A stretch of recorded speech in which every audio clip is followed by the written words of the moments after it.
نحمده ونصلي على رسوله الكريم اما بعد فاعوذ بالله من الشيطان الرجيم بسم الله الرحمن الرحيم رب اشرح لي صدري ويسر لي امري واحلل عقدة من لساني يفقهوا قولي. ہماری گفتگو کا موضوع ہے قیامت کی نشانیاں. بحیثیت مسلمان ہم سب کا ایمان ہے کہ یہ دنیا ہمیشہ باقی نہیں رہے گی، ایک دن سب کچھ ختم ہو جائے گا، اور ایسا ہونا بھی چاہیے، اس لیے کہ ہر آغاز کا ایک انجام ہوتا ہے، ہر ابتدا کی ایک انتہا ہوتی ہے. جس چیز پر زندگی آتی ہے اس پر موت کا آنا بھی لازم ہے. ہم اپنے آس پاس اس کی بہت سی نشانیاں دیکھتے رہتے ہیں. کائنات میں بہت سے دلائل بکھرے ہوئے ہیں جو ہمیں یقین دلاتے ہیں کہ ایک دن یہ سب کارخانہ بند ہو جائے گا، ختم ہو جائے گا، یہ دنیا فنا ہو جائے گی. وہ وقت قرآن پاک کے الفاظ میں زمین و آسمان پر بہت بھاری ہوگا، اور اس بھاری وقت کے آنے سے پہلے دنیا میں کچھ علامات نمودار ہوں گی. تو آج چند ایک احادیث آپ کی خدمت میں پیش کروں گی جو قیامت کی نشانیوں کے بارے میں ہیں. اس سے ایک تو ہمیں اپنے عمل کا جائزہ لینے کا موقع ملے گا، دوسرے ان سے یہ بات سامنے آتی ہے کہ نبی صلی اللہ علیہ وسلم کی باتیں کتنی سچی باتیں تھیں.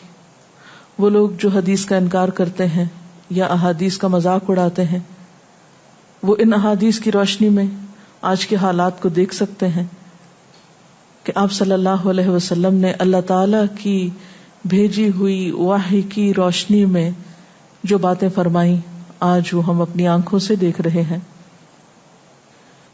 بہرحال اس وقت میرے سامنے حضرت ابو ہریرہ رضی اللہ تعالی عنہ کی حدیث ہے جسے ابن خزیمہ نے روایت کیا ہے. رسول اللہ صلی اللہ علیہ وسلم نے فرمایا، قیامت کی نشانیوں میں سے ہے کہ آدمی مسجد کے پاس سے گزرے گا مگر اس میں 2 رکعتیں ادا نہیں کرے گا. آج کتنے ہی لوگ ایسے ہیں کہ جن کے گھروں کے سامنے مسجدیں ہیں، وہ دن رات مسجدوں سے آوازیں سنتے ہیں لیکن مسجد کے اندر نہیں جاتے.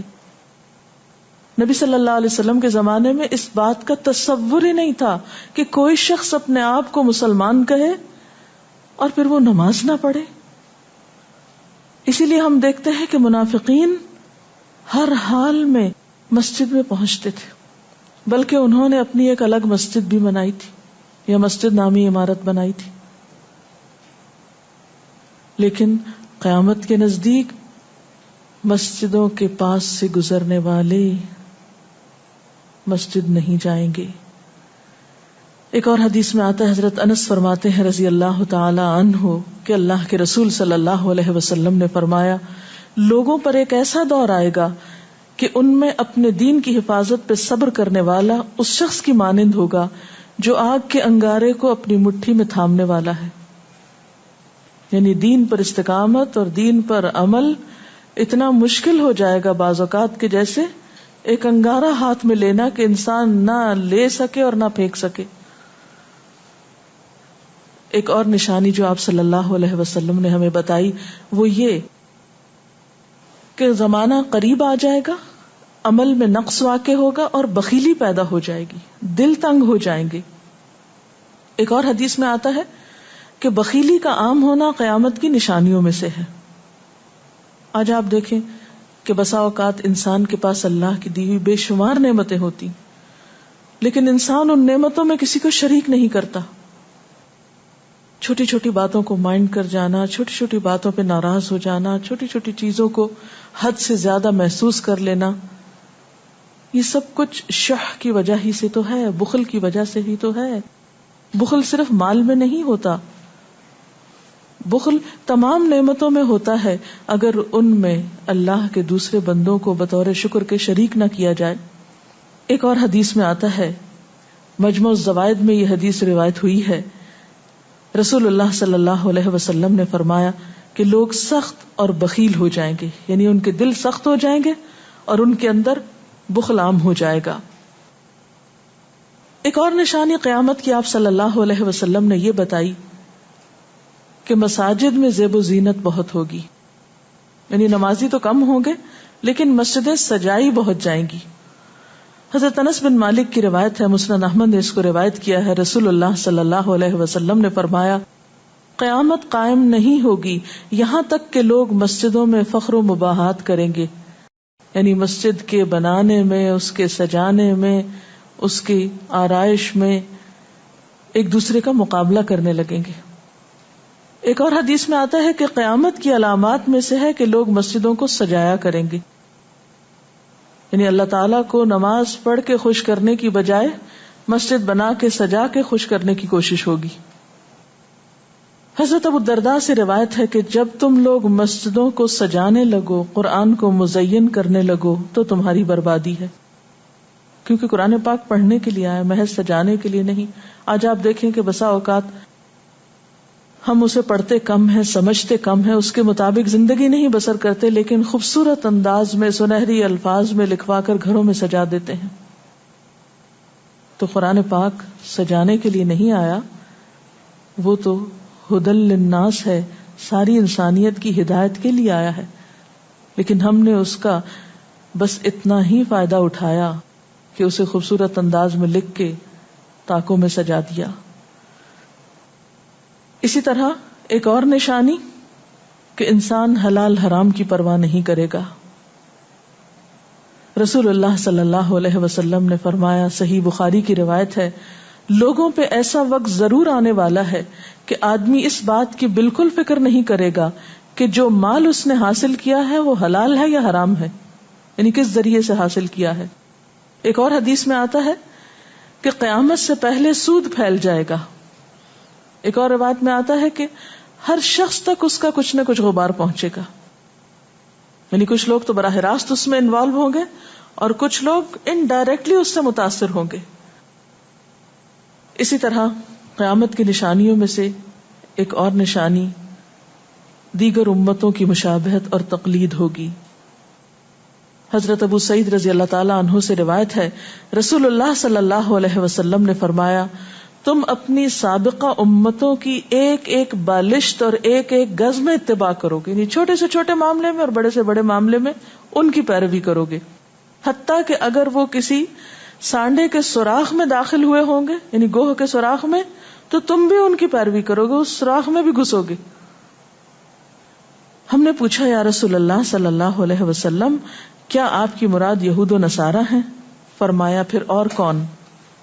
اور آج ہم مسلمان دیکھ سکتے ہیں کہ ہم کس کی پیروی کر رہے ہیں، کتاب اللہ اور سنت رسول اللہ صلی اللہ علیہ وسلم کی یا کسی اور کی. قیامت کی نشانیوں میں سے ایک نشانی زلزلے بکثرت آئیں گے. حضرت ام سلمہ سے روایت ہے، مسند احمد میں یہ روایت آتی ہے، رسول اللہ صلی اللہ علیہ وسلم نے فرمایا، قیامت سے پہلے موت کی سخت وبا پھیلے گی، پھر زلزلوں والے سال آئیں گے.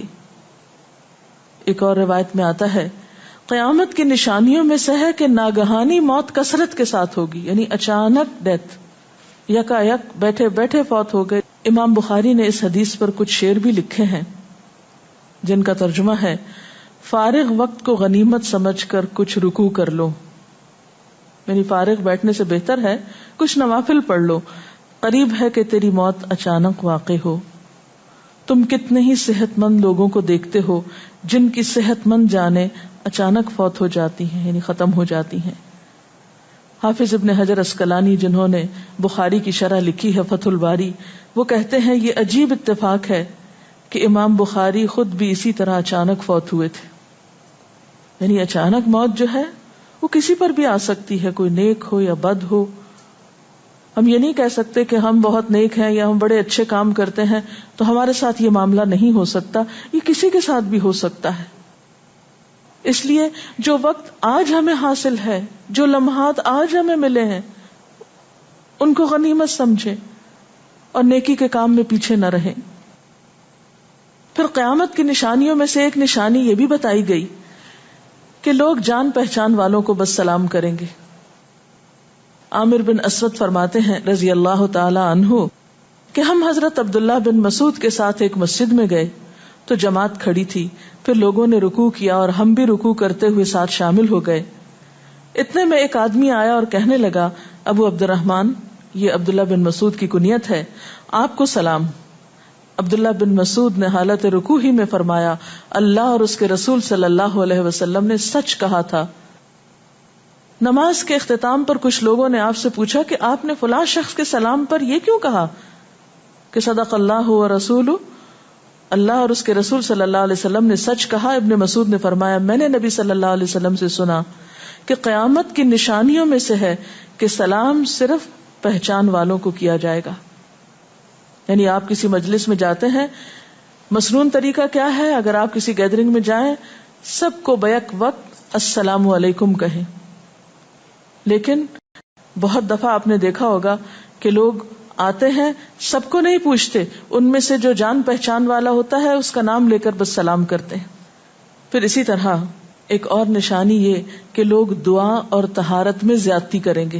حضرت سعد رضی اللہ تعالی عنہ سے روایت ہے، انہوں نے سنا کہ ان کا بیٹا اس طرح دعا کر رہا ہے، یا اللہ میں تجھ سے جنت کا سوال کرتا ہوں، اس کی نعمتوں کا سوال کرتا ہوں، اس کی رونقوں اور تر و تازگیوں کا سوال کرتا ہوں، وغیرہ وغیرہ، اور میں آگ سے تیری پناہ مانگتا ہوں، اس کی زنجیروں سے اور طوقوں سے پناہ مانگتا ہوں۔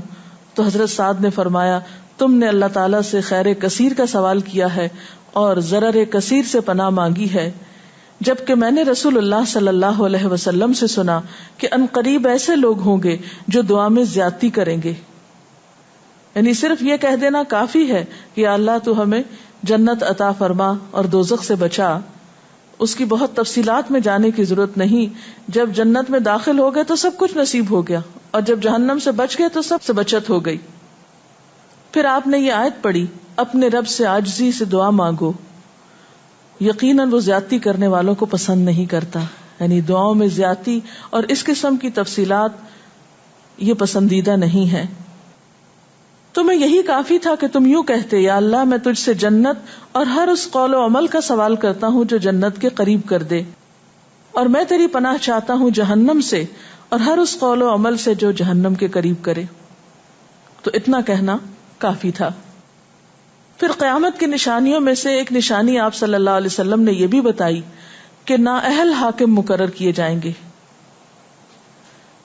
حضرت ابو ہریرہ سے روایت ہے کہ قیامت کی نشانیوں میں سے ہے کہ ذلیل اور کمینے لوگ نیک شریف لوگوں پر غالب ہو جائیں گے۔ کیوں ابن مسعود، کیا تم نے بھی یہ بات میرے محبوب صلی اللہ علیہ وسلم سے سنی ہے؟ ابن مسعود نے فرمایا، ہاں رب کعبہ کی قسم۔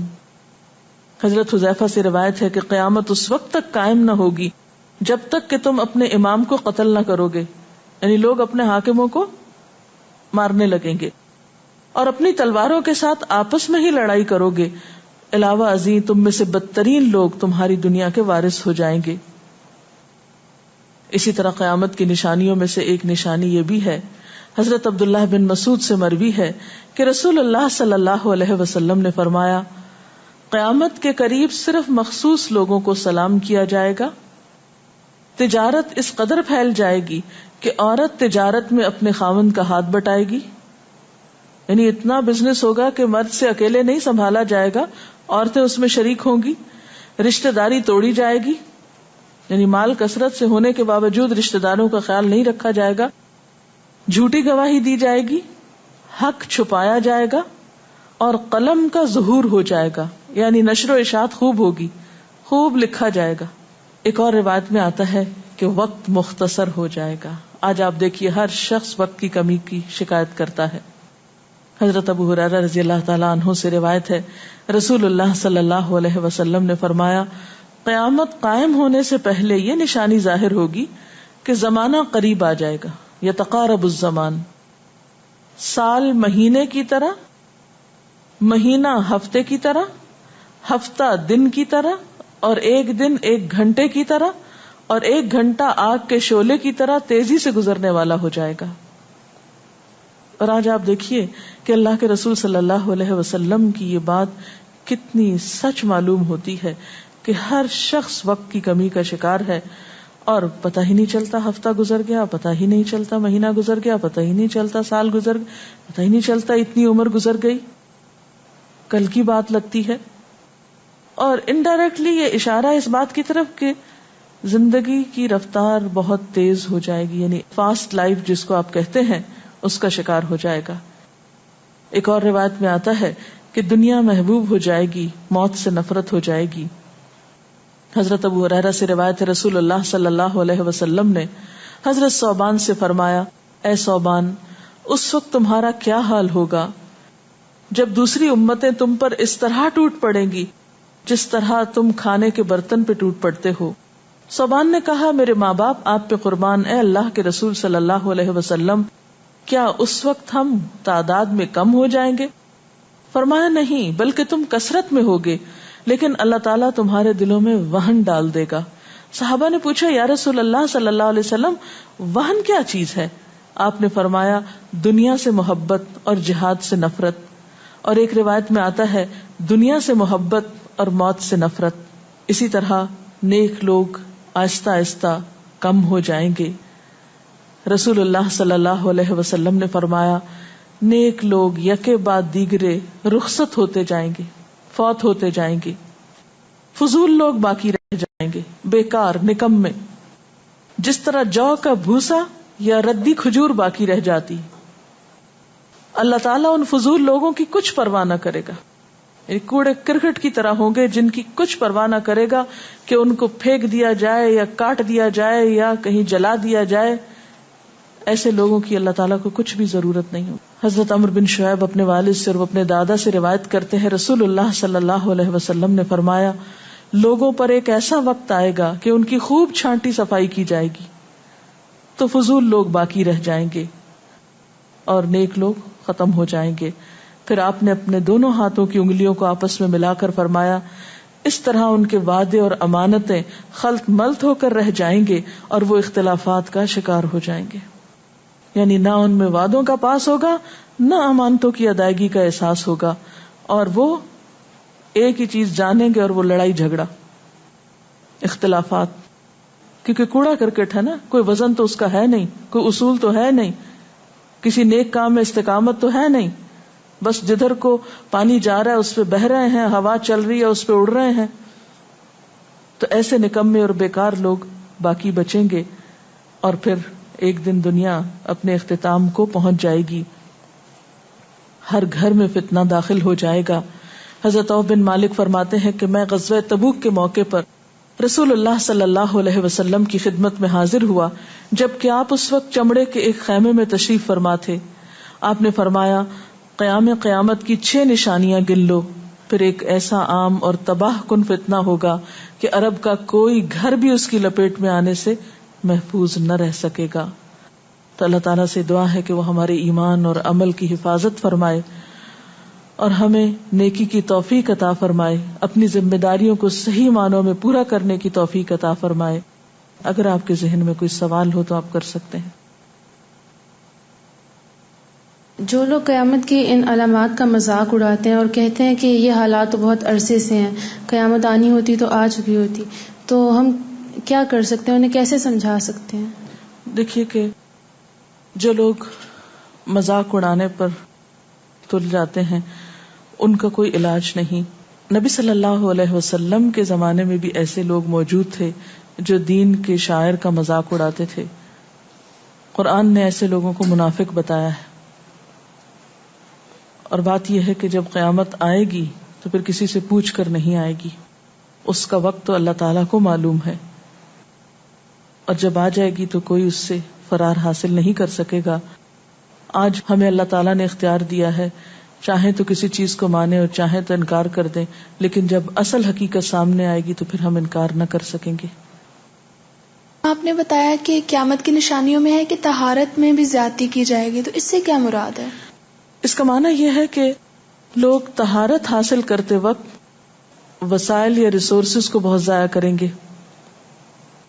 مثلاً یہ کہ وضو کرتے وقت بہت زیادہ پانی لنڈھانا، بہت صابن گرانا، اسی طرح نہاتے وقت بہت پانی ضائع کرنا. نبی صلی اللہ علیہ وسلم کے زمانے میں پانی کی قلت بھی ہوتی تھی، لیکن اس کے باوجود آپ صلی اللہ علیہ وسلم کی تعلیمات میں ہے یہ بات کہ ایک شخص کو آپ نے فرمایا تھا کہ خواہ تم دریا کے کنارے بیٹھے ہو پھر بھی وضو کے لیے اتنا ہی پانی لو جتنا تمہاری ضرورت ہے، یعنی بہت زیادہ پانی ضائع نہ کرو. آج ہم دیکھتے ہیں کہ بہت سے وسائل کے ذریعے پانی کا حصول بعض علاقوں میں بہت آسان ہو گیا ہے اور لوگ بہت ناقدری کے ساتھ پانی ضائع کرتے ہیں.